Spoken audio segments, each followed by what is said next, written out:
Meu nome é Viviane da Silva Almeida. Eu nasci no dia 5 de abril de 1986. Nasci em Jundiaí, São Paulo. Fiquei lá até os 4 anos de idade só. Morava no porão da casa da minha avó. E aí com 4 anos a gente mudou e foi para uma cidade do lado de Jundiaí que chama Campo Limpo Paulista. E a minha rua mesmo tinha a minha casa, que era um terreno de terra e 2 cômodos, e mais 2 casas. Só que o que aconteceu? Esse bairro ele começou a ser ocupado assim, bem rápido. A minha casa, ela tem um terraço assim em cima. Então a gente olhava para trás e era um morro grande de árvore, até do lado tinha uma cachoeira.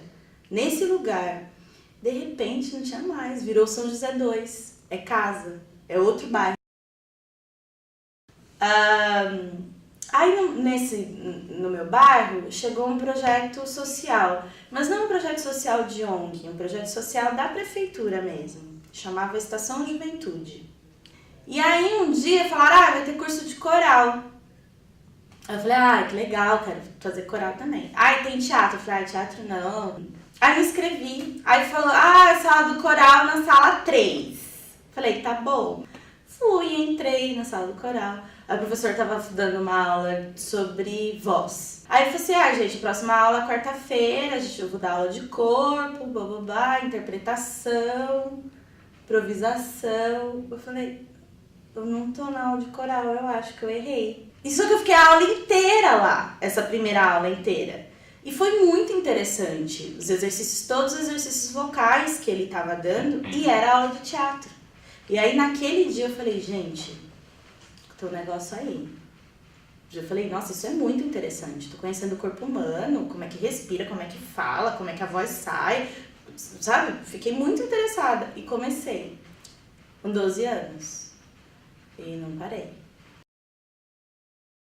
Sempre acreditei muito naquilo, mas eu comecei muito nova, então eu não tive um planejamento, sabe? Agora com 18 anos eu vou fazer faculdade, e aí vou minha carreira. Não tinha isso, eu fui fazendo.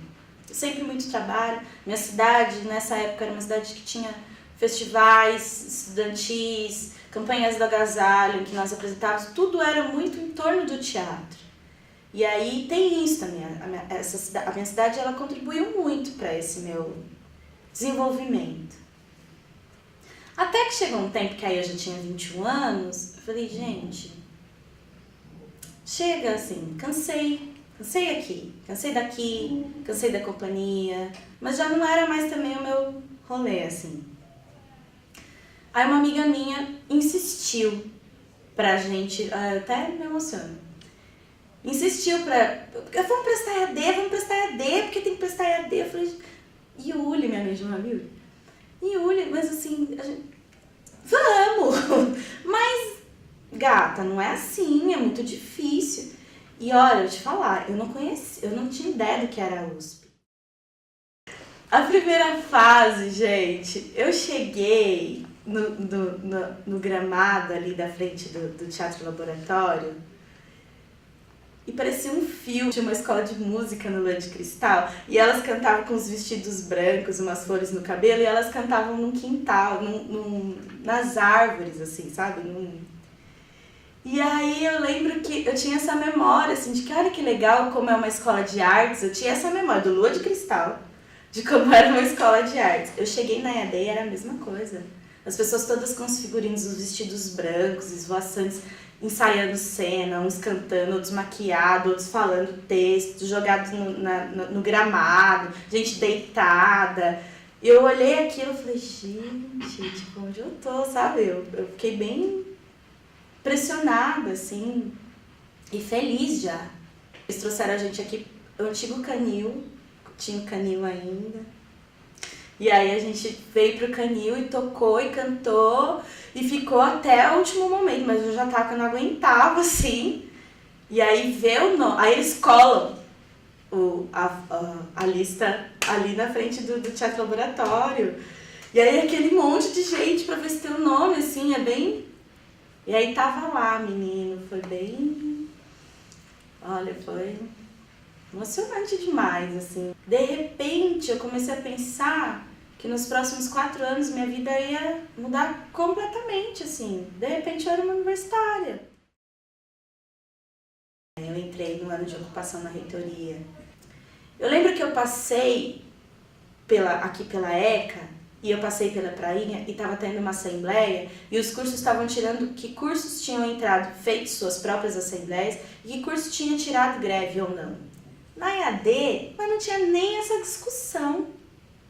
Nem a discussão. As aulas estavam seguindo normalmente, como se nada tivesse acontecendo. E eu nunca me senti excluída da universidade. Sabe, eu entendi que eu entrei na EAD e eu entrei na USP. Eu não entrei só na EAD. E aí aquilo mexeu comigo de um jeito tão forte que eu cheguei na EAD, eu subi em cima do banquinho e comecei a gritar com os meus colegas da EAD. Comecei a falar, gente, tá acontecendo, você sabe o que tá acontecendo na universidade? Você sabe o que tá acontecendo? Os cursos estão tirando greve. Alguém já parou pra pensar nisso? Por que isso tá acontecendo? A gente precisa se conversar. A gente precisa saber o que tá acontecendo aqui. E aí foi vindo eu fui sendo essa pessoa, sabe? Dentro da escola também. E no Hamlet, a professora na época falou, então vocês, aqui dentro da sala de aula é Hamlet, o que vocês quiserem fazer sobre a greve, vocês vão fazer fora da sala. E aí a gente saía no final do espetáculo e vinha pra frente da reitoria, que agora é a reitoria mesmo, naquela época eu estava construindo. E vinha em cortejo, fazendo carnaval, porque a gente ia para a inauguração do novo Castelo do Rei. E aí a gente parava na frente da reitoria e os reis, né, que o rei e a rainha que faziam no espetáculo, chegavam de carro, buzinando, estourando champanhe, estourando coisa, e a gente fazia uma grande festa na frente da reitoria, falando que era o Castelo do Rei, aí a gente cobria a placa que tinha o orçamento e falando que era a nova reitoria, e aí a gente descobria aquilo durante a performance e falava, ó, aqui está o novo Castelo do Rei, e a gente lia uma carta. Eu não via outra opção, eu tinha que morar no CRUSP. Aí eu fiquei de hóspede no A1, no apartamento só de pessoas da EAD, fiquei um tempo, e aí no final do ano, saiu a minha vaga. A assistente social foi lá na minha casa, em Campo Limpo Paulista. Aí uma amiga minha falou que tinha um apartamento vazio. Me deu a chave, ela tinha saído desse apartamento, entregou para essa minha amiga a chave. A gente entrou, eu fui toda feliz no COSES, consegui a vaga. E ela falou, mas você não pode entrar, porque esse apartamento está vazio, ele tem que ir para sorteio. Eu falei, mas meu Deus, eu já não fui sorteada? Eu achei o apartamento vazio, você não pode entrar. Eu falei, mas eu vou ficar. E fiquei, e ocupei, né? É difícil. Passei fome no CRUSP. Passei bastante fome. Já tive amigo aparecer em casa com coisa de compra, assim, sabe? Porque era muito difícil. Não foi fácil essa formação. Porque também a escola de arte dramática forma o artista. O ator completo, aquele que dança, canta, faz pirueta. Não só nesse sentido, mas de estudo mesmo da arte, né? Me entender como artista. E aí me entender como artista me fazia me entender também no mundo em que eu estava. E qual era o meu campo de atuação dentro desse mundo. E que vem do viés da arte mesmo. Desse entendimento plural da arte. E entendendo, e aí para entender isso, eu tinha que entender quem eu era. E aí é isso que eu digo, de onde eu vim. Tudo era resposta. Tudo era resposta. Onde eu estou é resposta de onde eu vim. E aí, afirmações, né? Todas as afirmações que eu tinha que fazer para conseguir ter um campo de atuação dentro daquilo que eu queria. Para que eu tivesse voz, eu tinha que primeiro me afirmar. E aí é onde eu comecei mesmo a me entender mulher, me entender negra, demorou um tempo. Meus pais não são negros, né? Eu tenho avós negros. E os meus pais são muito mais claros do que eu. Então, eu fui me entender negra quando eu entrei nesse projeto social, que eu tinha amigos negros e que aí me chamavam de neguinha. Eu falei, acho que eu sou negra. Sabe assim, uma coisa, acho que eu sou... Como é que é? É mesmo. Olha, precisaram me falar que eu era negra, né? Pra eu olhar pra minha pele, pra eu olhar pro meu cabelo, pra eu olhar pra minha história, pra eu ver quem eram os meus parentes, quem eram os meus ancestrais, quem tava na minha família que tinha essa cultura. Da USP pra frente, eu comecei a perceber que tipo de afirmação que eu precisava fazer. Eu lembro quando eu trabalhei na Bienal de Artes, eu fazia uma visita que era sobre invisibilidade social. E aí eu perguntava quem vocês acham? O que vocês acham que é invisibilidade social? Quem são os invisíveis da nossa sociedade? Eu sou mulher, eu sou negra, eu sou gorda, eu sou artista, eu sou pobre, eu sou professora e mais um que eu não lembro. Mas que eram todos os motivos que me faziam ser, de certa forma, invisível na sociedade que eu vivia e que eu vivo. E como não ser invisível, né? Porque você é mulher, você não pode, porque você é preta, você não pode, porque você é gorda, você não pode muito. Ainda mais se você é uma gorda atriz ou uma atriz gorda. Pra dizer que se eu não me afirmasse nesse tempo de universitária e nesse tempo de construção do ser que sou hoje, isso nada seria. Porque a sociedade só me diz que eu não posso. Eu não posso ser uma atriz gorda. Não posso ser uma modelo gorda. Eu não posso ser uma apresentadora negra. Eu não posso. Todas essas coisas é não. Eu tenho que ser de outro jeito. O padrão é outro. E aí quando eu digo, não, mas eu sou. E aí, agora que eu sou, como é que faz? Para Rinoceronte dos Homens a gente chegou a ensaiar 14 horas por dia aqui na ECA. Os tempos menores eram de 6 e 8 horas por dia, assim. A gente teve a sorte e o amor, assim, eu sou muito grata de ter convidado um ex-aluno da EAD, que é o Rogério Tarifa, trabalhava em companhia de teatro agora, Companhia São Jorge, enfim. Saiu da EAD também, formou um grupo, tá nele até hoje, há 20 anos. E aí a gente conseguiu conversar com o Tarifa, ele aceitou voltar para a escola e nos dirigir, assim. Foi um encontro muito, muito potente e bonito, assim. A gente queria um espetáculo que fosse político, que fosse musical, e a gente construiu esse espetáculo juntos. O grupo com a direção dele muito generosa. E eu sou atriz hoje, mas porque eu tô em cartaz com esse espetáculo até hoje, assim, me formei em novembro do ano passado.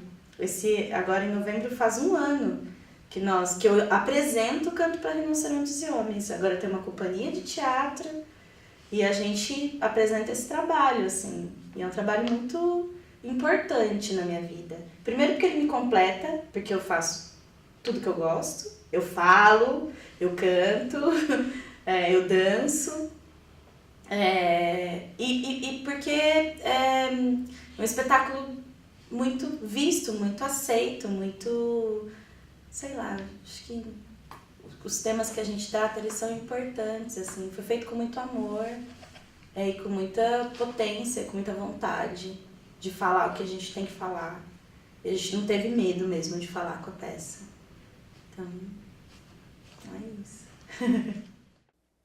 Linha reta caminhar, sem saber onde vai dar.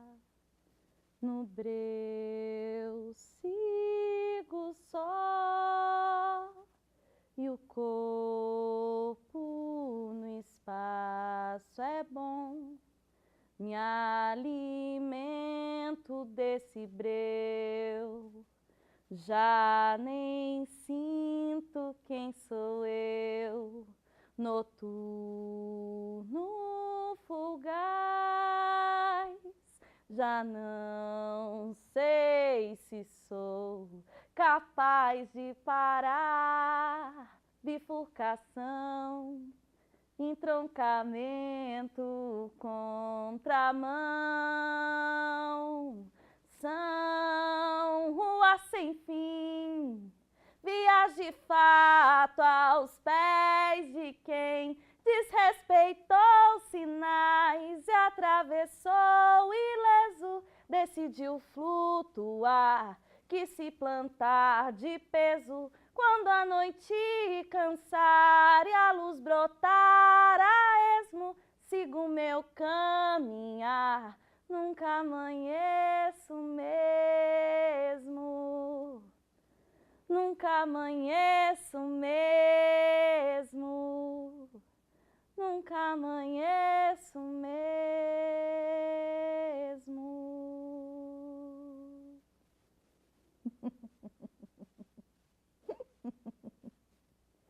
É isso.